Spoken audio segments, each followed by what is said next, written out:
হানিমুনের সময়টা বেশ ভালোই কাটছে বলিউড অভিনেত্রী জেনেলিয়া দেশমুখের। গেল 20 জুন প্রেক্ষাগৃহে মুক্তিপ্রাপ্ত সিতারে জামিন পার সিনেমার রেশ না কাটতেই আবারও নতুন সিনেমা নিয়ে হাজির হচ্ছেন এই অভিনেত্রী।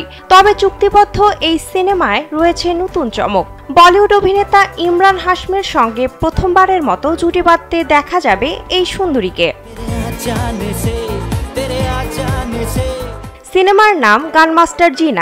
এরই মধ্যে প্রকাশ পেয়েছে ছবির টাইটেল অ্যানাউন্সমেন্ট। ভারতীয় গণমাধ্যম সূত্রে জানা যায়, প্রায় 20 বছর পর আবারও ইমরানের সিনেমায় সঙ্গীত পরিচালনা করতে যাচ্ছেন হিমেশ রেশমিয়া। স্যান্ডেলিনা সো রূপচর্চায় আভিজাত্য।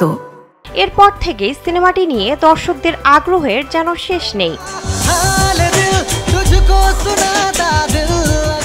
প্রকাশিত মোশন টাইটেল অ্যানাউন্সমেন্ট ভিডিওটিতে দেখা গেছে একটি হাত ধীরে ধীরে একটি দুধের বালতি থেকে বন্দুক বের করে আনছে। নেপথ্যে শোনা যাচ্ছে ইমরান হাশমির কণ্ঠস্বর, যেখানে তিনি বলছেন, তুমি যদি আমার সঙ্গে ঝামেলা করো তাতে অসুবিধে নেই, কিন্তু যদি আমার পরিবারকে আঘাত করো তাহলে মনে রেখো, আমি যেমন দুধের ব্যবসা করি তেমন বারুদেরও ব্যবসা করি। গলতি সে ফ্যামিলি কো টাচ কিয়া তো ইয়াদ রাখনা।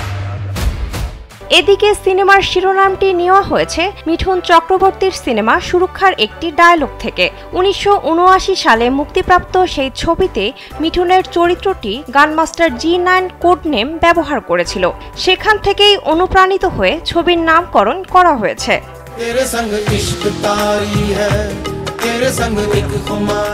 সিনেমাটি পরিচালনা করেছেন আদিত্য দত্ত, যিনি এর আগে টেবিল নাম্বার 21, কমান্ডো ফ্র্যাঞ্চাইজি ও সাম্প্রতিক OTT সিরিজ ব্যাড কপ নির্মাণ করে প্রশংসা কুড়িয়েছেন।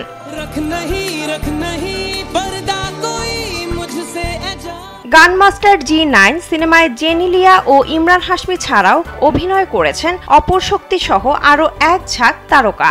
সবকিছু ঠিক থাকলে 2026 সালে মুক্তি পাবে সিনেমাটি।